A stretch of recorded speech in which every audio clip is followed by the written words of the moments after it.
A very warm welcome to you, and thank you so much for joining our Homeopathy 24/7 podcast. We are going to be speaking to an array of international guests who will share their knowledge and experiences of homeopathy with you. We will discuss all types of subjects such as remedies, symptoms, and stories of health. No matter where you are with your homeopathic journey, we aim to inspire you on your quest to natural health and living. The podcast is brought to you by Greensmith, the founder of Homeopathy 24/7, which is a global platform connecting you with a homeopath wherever you are in the world, 24 hours a day. So let's get started with today's chat. Please welcome Mary Greensmith. Hello, welcome. It's lovely to see you. Thank you so much for joining us. And today I'm really pleased to be able to welcome Murat Basaran. Welcome, Murat. Lovely to see you. Hello, Mary. How are you doing? Good, really good. We're coming up to Christmas now, and the weather is cold and miserable. But we've got loads to do, haven't we? We've got loads of people needing help. Yeah, for sure. Yeah, this is a time of year where caseloads go a bit mental at the moment. So yeah, it's good to be able to help people. Yeah, and we've enjoyed having you on our team on Homeopathy 24/7, and you seem to have been creating a little sort of subsection and a little set group about helping sensitive people. Tell me a little bit about that. Why has that happened? What is going on? So, yeah, thank you. Basically, we set up a subgroup, Homeopathy for Sensitive People, with the aim of trying to support people that, obviously, as the saying goes, they have sensitivities. So some people are more sensitive than others, and some people would consider themselves sensitive, but actually when you compare people, they're not as sensitive as other people, but for themselves, they are sensitive. And so it's like, how in homeopathy do you manage different people who are sensitive to different things, be it chemicals, be it allergies, be it emotional, even remedies. Recently did a post about remedies, and if you're sensitive to remedies, then here's some suggestions on how you can manage those things. So really it's just like realizing there's a lot of people out there that want to use homeopathy, that want to be able to address some of their symptoms. Homeopathy is brilliant at being able to manage a whole breadth of different kinds of symptoms that people are suffering with, and it's just a case of being able to help them manage their own cases. Because it's one thing for us to say, well, I think you should take a 1M, or I think you should take a 30C, or whatever, and actually the doctor-patient relationship doesn't work in homeopathy the same way. At least that's my feeling. The way I like to work is to give people who know themselves better than I do remedies, and we work together to decide what they think they should have. Yeah, as much as possible. Obviously some people are new to it, so they haven't got a clue, so you're kind of like trying to work with them and understand what would be useful for them. But other people really know themselves well. I mean, they've been using homeopathy for years, they kind of get it, they know what works, that doesn't work, they know what a 30C will do, they know what a 6C will do. And so if you suggest a 10M or something, it's like, whoa, or the other way around, so yeah. It's just feeling their connection and sort of like helping them through as best as you can through their case. You brought up some really, really interesting points there. This is actually quite a big topic, isn't it? Yeah. There's a lot to talk about, because first of all, we've got people who are sensitive to their environment, or sensitive to foods, or sensitive to medicines, or who kind of have a sensitivity to just being in this world. And we know that there are more and more babies being born into the world that, are being born and getting eczema and asthma and things within a few weeks of their life. So it's a huge thing that seems to be growing. Yeah. And that's obviously why you have started this group. So, and as you said, each person is going to come and say, I am sensitive, because they've, and you mentioned a lot of sensitivities to different potencies. Now, I didn't think of that in the first instance, because of my experience, I suppose, because of the clients who come to me, it has been one or two remedies that they've been sensitive to, not necessarily the potency, but also then we've got a whole load of different methodology, haven't we, that we can use. And Yeah. so that conversation that you were saying, this is about us working together. It's not about you saying this is what we're going to do. We have to work together. Absolutely. I think that's what the best bit about it is, that you're guiding somebody who knows themselves. They may not know the answers, but you don't always know the answers either. And it's kind of teamwork. And I think that's really important. You know, it's like, I love being the detective and trying to discover what it is that they need. Yeah. And they're really sort of enthusiastic about what it is that they need. And it's kind of like, between us, it's like saying, okay, let's try. I mean, obviously, we're talking about specific remedies and potencies, and it's not always down to the detail of that. It's kind of like, you know, do they need a bowel nosode, or do they need this, or do they need that? But yeah, when it comes down to specifics and potencies, it's just really important that you're working with them. You need to hold their hand. They need to feel reassured that they've got somebody that understands them well enough to be able for them to say, look, I've taken this and this has happened. What shall I do? Yeah. And for you to be able to have at least some answers to guide them through that. You know, it's either stop the remedy or take a different remedy, or do something else. You know, it just depends on the person as to what their needs are, and being able to sort of guide them through it, which is important. Yeah. It's so let me ask the first question.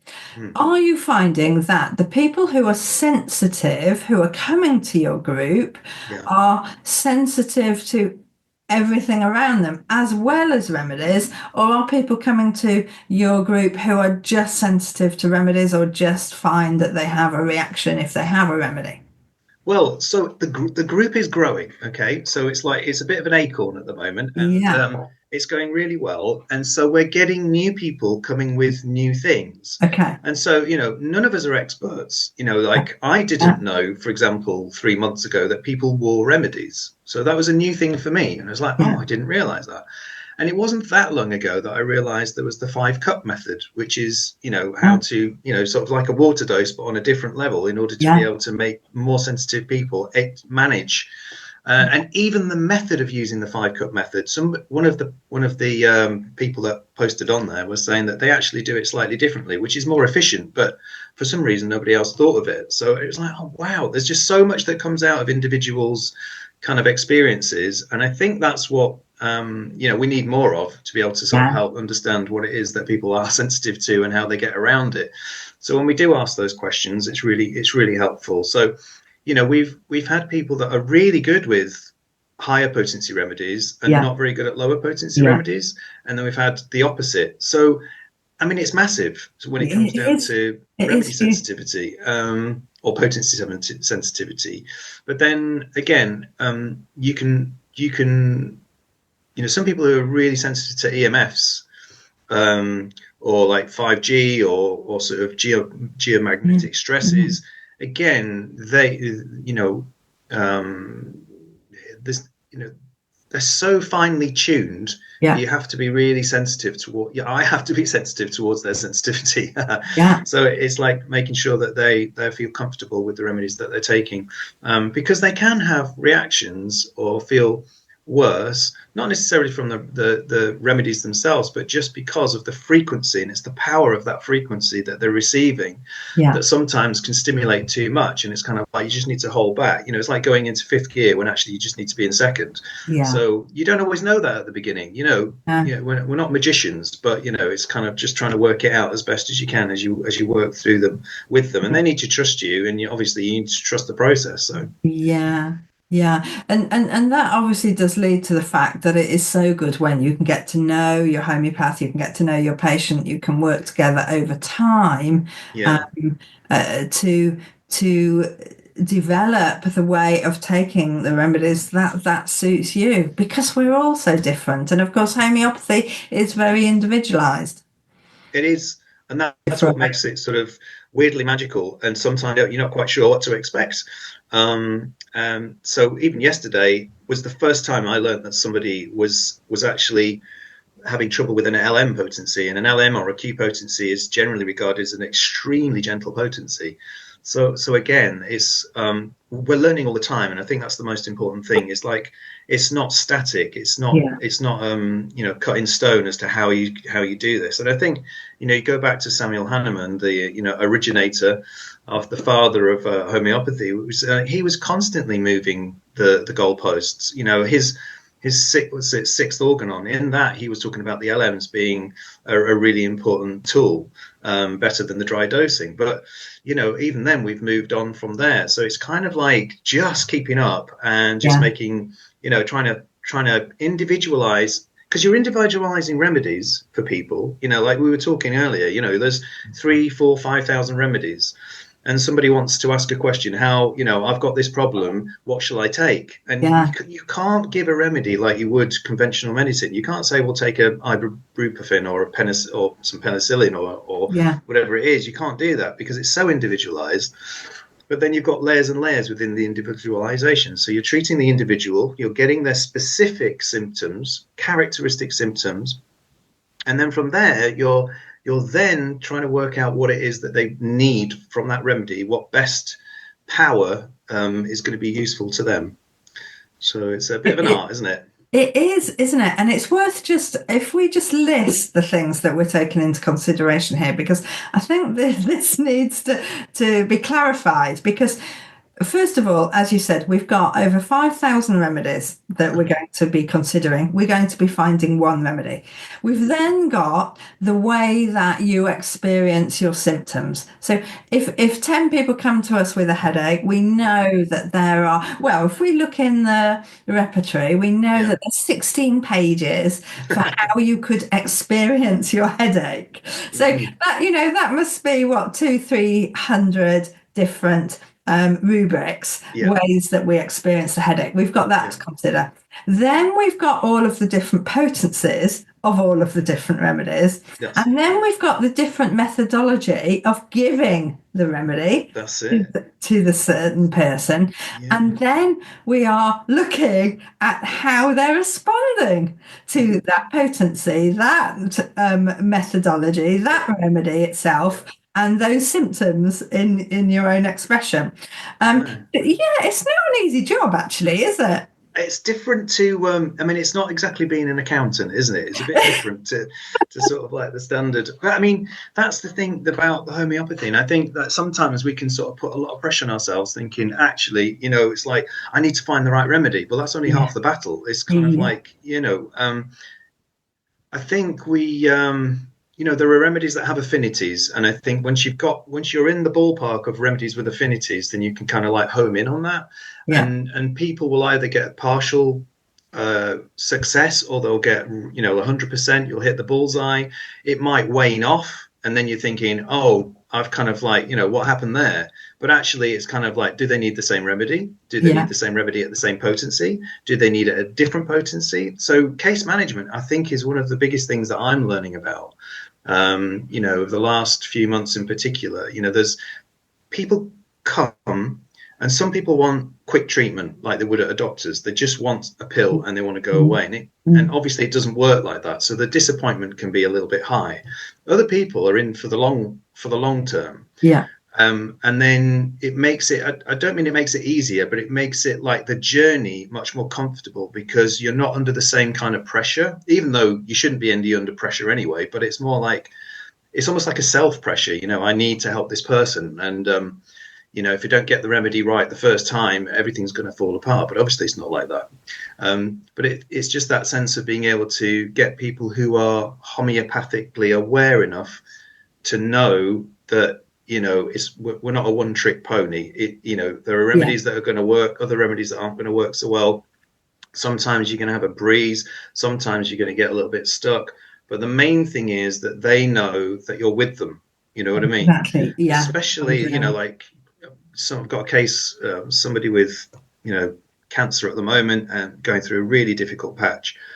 But the great thing is that we're working as a team. She has a team around her. She's got a homeopath. She's got a healer. She's got somebody else working. So there's a little team around her. And I think that's really important, that people are just not alone, that they've got, hopefully more than just one person helping them along their journey. And obviously I know money is part of it, or costs are involved in there, and you have to sort of manage what you can manage. But within reason, hopefully you can build a little team around yourself to make sure you're getting the best possible care you can do under the circumstances that you're finding yourself in. And it's really interesting what you were saying, really, about working as a team, because you and your client as well, you take the information that is given, and quite often a client doesn't realise that there's some information that is not told you, but that's really important to get the right remedy, or to find out more about it. But we know that one remedy might open up the picture so that more things come up, more things come out. So, like you said, it's not necessarily giving one remedy, is it? It's going along the journey of opening the picture more so that we're able to get deeper. Yeah, for sure. I think that's the lovely thing about that. And I think the more that we as homeopaths can sort of instill that sense of, if your expectation is high that within 1 or 2 appointments everything's going to be fixed, and I know not everybody thinks like that, but it's really helping that person realize that it's like a rock, it's like ladder, isn't it? You take your first step, you have a remedy.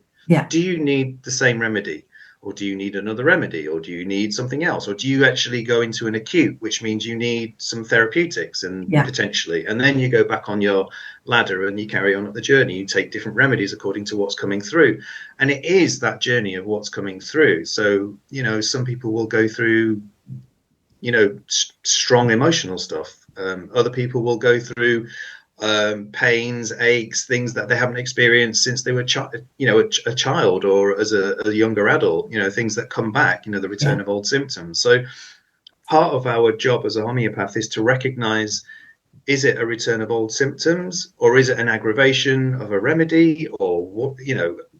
I don't mean to say, it's like when we talk about aggravations, it's a temporary, milder, if you like, not problem, but state. It's not like a side effect. We can't be talking about side effects and all the things that go on with conventional medicine. It's completely different. But just to be sure that people can get overstimulated, I think might be the right way of saying it. Yeah, and then just working with them as they go through it. So that's what I enjoy about it. I enjoy it when people work as a team, and they know that you're kind of like, it's almost like you're a rally driver. So they're one of you is the passenger, the other one's driving. You're kind of like helping each other out along the way. It's quite good fun.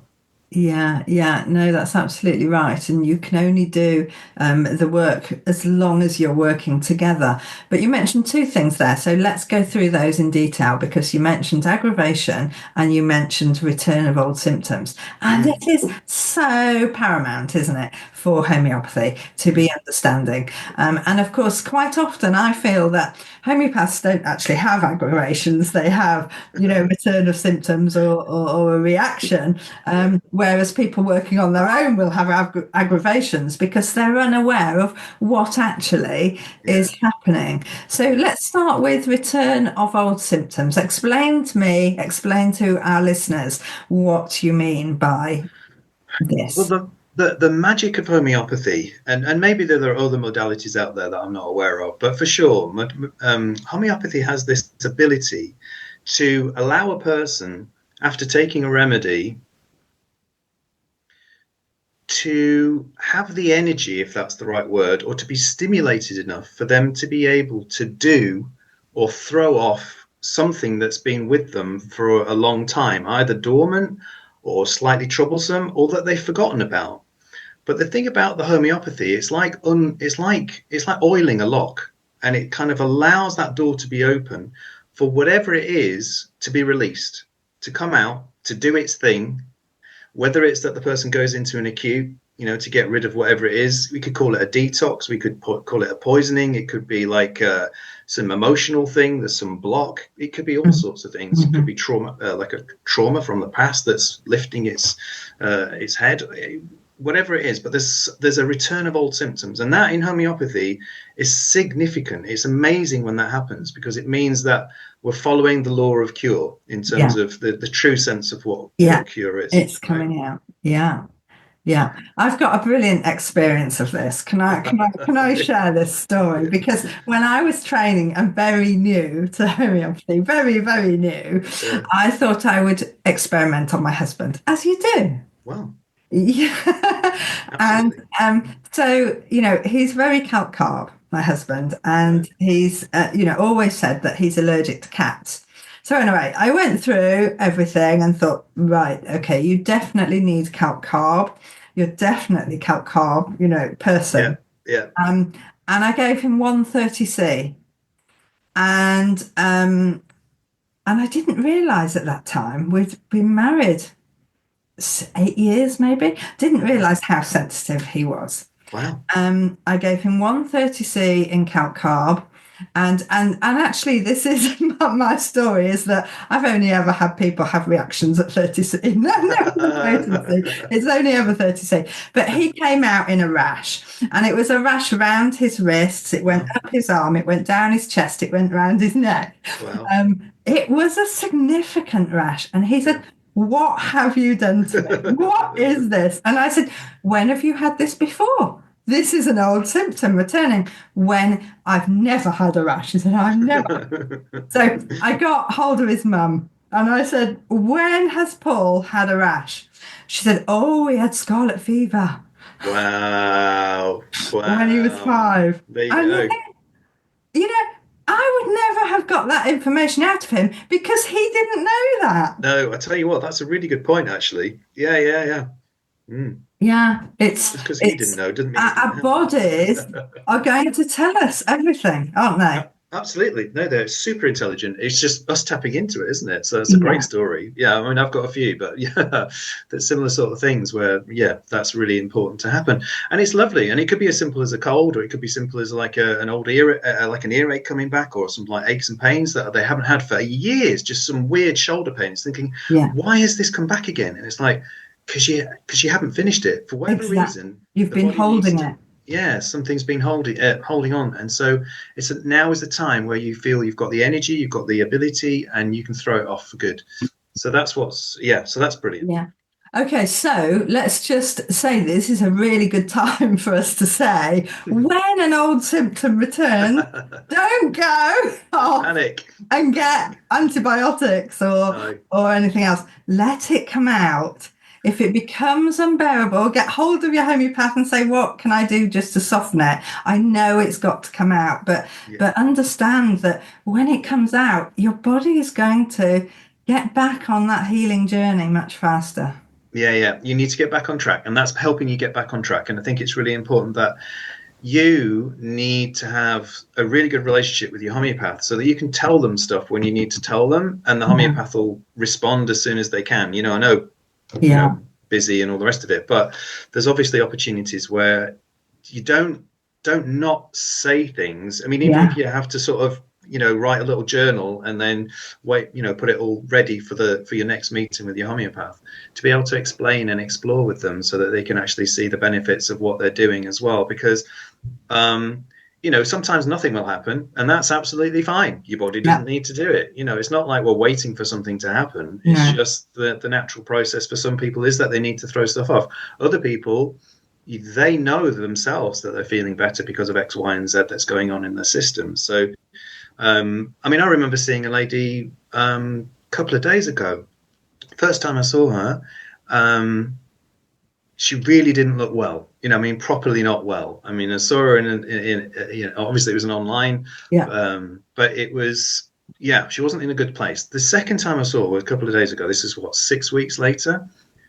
It was like a completely different person. Honestly, it was amazing. And she was just like face smooth, happy. There was like her hair was different. She was smiling. She was laughing. And it was like she couldn't, it's like, and basically it was all to do with her energy. The energy had changed, stuff had shifted, and she was feeling much better in herself. Of course, it's a long journey, but, she felt she could trust the process. It's not like she'd never had homeopathy before, but it was like, it's a really good sign for her that stuff was working. So, and again, sensitive, she knows what she needs and how to, and she chooses, it's not like I choose, she chooses. And it's like, okay, you're in control. I mean, you are in control. You know, I'm Yeah. here to facilitate. Yeah. So I feel like more like a facilitator than a I don't know what you call it, you know, a director of this is how it's going to work. I think that's what's so lovely, because it's about giving you back responsibility of your health, isn't it? Mm, And if we are there to act as a guide or a coach or a facilitator, yeah, that allows you to trust the process and be in control yeah, and understand that when something happens, you also know what to do about it. You know that you can ask advice, and everything that you're learning along this journey, you're going to have forever. yeah. It's really important.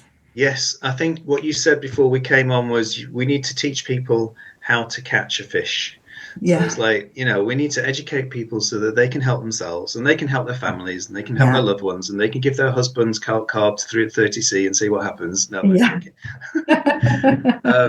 But yeah, I think the exploration is great. I think some people tend to be one of the things is people can be quite fearful of homeopathy, and that's hmm always struck me because I never really understood why people would be fearful of homeopathy because there are no side effects. There isn't any. I mean, a child could take a whole bottle of yeah, arsenicum album, which is arsenic, yeah, and the worst that could happen is they fall asleep for an y- hour or so. Do you know what I mean? yeah, It's like, and so, and there's a worry about taking a remedy and then potentially taking another remedy and it being a massive problem. Now, I work as a, you know, in a very practically, so it's like if something isn't working, that person knows themselves quite quickly, and they'll be happy to shift to another remedy if it yeah, feels right. yeah, So I'm not saying you can't do that. I don't know if there are different paradigms, but my sort of philosophy is you know your body better than anyone. If you need some guidance, this is what my suggestion is based on empirical evidence yeah, and my own experience. But it doesn't mean it's going to work for you because yeah, you know, you are you. So it is a case of test and learn. And I think that's really important that the people don't get disappointed if the first remedy doesn't work or even the second remedy doesn't work. It doesn't mean it's a fail. It means that those remedies don't have an affinity with what's going on for you right now, and so there's a yeah. mismatch, and so we need more detail or we need Yes. more guidance. You know what I mean? Yeah, that's right. What am I missing? Why didn't that remedy work? So what am I missing? I'm missing something. I haven't picked up on Yeah, something that's actually got stronger energy. yeah, So just the lovely thing about homeopathy, if it's the wrong remedy, it doesn't work. That's as bad as it gets, isn't it? yeah, So so then go back and think, what am I missing? What do I need to consider in order to find the remedy that fits better? yeah, exactly. And sometimes people think that and I think that's the journey for the patient, which is not the right word for the person that's needing help, is that they need to realize what they need to give you in terms of information. They don't always understand what they need to give you. And so Yeah, part of our journey as homeopaths is to educate people what it is that they need to explain to us yeah. in terms of you know what their need is, because otherwise it can be a bit too general. They don't always give us the information that we need, and that's no bad thing. It's just helping each other along the road, and that's why it's like teamwork. Do you know what I mean? Yeah, yeah, you're absolutely right, and that is what I'm enjoying from our groups, because as we work with the Facebook groups, um, talking to people about homeopathy for a particular niche Yeah, area, is that they are watching, they're listening, they're learning yeah, what we're actually going to be asking for, and then you know when somebody's been in the group for a little while because it comes up. I've got this and this and this and this, and this is how I'm feeling. And yeah, good, excellent. Now we can help. yeah. I think that's great. I think that's a really good thing. The groups are Um, you know, I sort of follow some of the groups, and I'm sort of aware, and you know, working with a couple of groups, and that's really helpful to me. And you do realize that people actually have a need to express themselves in a particular group because it helps them understand what it is that they've got, and then they can get the benefits, or they can stretch their understanding of their problem because other people have had the same problem or going through it, and then people are sort of sharing ideas of what it is that they can support each other with from their own experiences of remedies and other modalities as well. So I think support is really, really important, and I don't think people get enough of it. So groups are really important to be able to help each other. I mean, I know not everybody knows each other, obviously, on these groups. Nobody knows each other, but at the same time, we're all part of a big family, aren't we? So it's okay. Exactly. We're just running out of time. Okay. It's been brilliant, but what I would like to just get in, perhaps as a finishing note, is an explanation about the 5-cup method. Ooh. Are you up for just explaining what you mean by that? So the 5-cup method was developed by Dr. Faruko Master, an Indian homeopath, very well known, and he discovered that, well, there's water dosing, which is like you put the remedy into the water, stir it, and then take a teaspoonful of that, or as often as needed. But he took it a stage further. So he realized that as you dilute or intensify, the way he does it is you've got 5 cups. So imagine 5 glasses of water, half glasses of water. You put the remedy into one, so a pill or a couple of pills into the water, stir it or let it dissolve, stir it. You take the teaspoon, which has got the film of the first cup of water with the remedy in it. You put it into the next cup of water, stir it a few times clockwise, and then you take that out, put it into the next, so that's the third, take it out, put it into the fourth, stir it, and then into the fifth. Now, why 5? I don't know. There must be some scientific there must be something. Because in fact, on the group, some people have said they've gone up to 16. Wow. 16 cups. Okay. That's how sensitive they are. And they know the difference between one and the other. So, and they test it and they try it. They try that remedy at the 5th cup. And for many people, it seems to be a good way of working. Now, this other lady who was on the group, she said what she does is she gets the cup, put the remedy in, does the stirring, chucks the water out, and then puts some more water in because the water's already inside. So she does that 5 times instead of using 5 cups. Okay. Great idea, I thought. Yeah. So that's another way around it, but that's basically the dilution method that seems to be really appropriate and really helpful, especially to kiddies and especially to people that have got that are taking prescription remedies. So it helps to reinforce the remedy signature because it means you can take it more frequently. You can take the remedy more frequently at these more diluted doses. So it's a 30C, but it's 30C plus, which means it's easier for the person to take on board. That's the kind of the reasoning behind it. So it's really good for people that are sensitive, really good for people that are going through therapies, conventional therapies and taking sort of toxic drugs. Mm-hmm. So those are the main 2. There's others as well, but yeah. Yeah, perfect. Thank you so much. Pleasure. Thank you very much, Mary. It's been a pleasure being on board. And I think we've actually got a whole lot more to talk about. I think we're going to have to do this again, Murat, because I hate to tell you, but I've written out 10 questions here and I haven't actually asked you any of them yet. So we're going to have to do this again. So thank you so much for coming on. It's been an absolute bore. Thank you. It's very brilliant. Bye. Thank you, Murat. It was just brilliant just going through this with you because it's not a topic that we talk about an awful lot. Now, next week, I'm just going to be talking with you about Homeopathy at Home app, getting this all on your phone, getting the information so that you can easily look up remedies and match them to symptoms. I look forward to seeing you there. Take care. I do hope you've enjoyed these episodes and I do hope you can subscribe to our channels. Now, there are various ways for you to listen to our podcast or watch it on video on YouTube. So whether it's iTunes, Spotify or YouTube, please do subscribe and please do leave us a review. If you leave us a review on these platforms, then more people will see our podcast. We just want more people to share the joy of homeopathy. It's a choice that everybody should know about. Please do everything you can to help us help more people.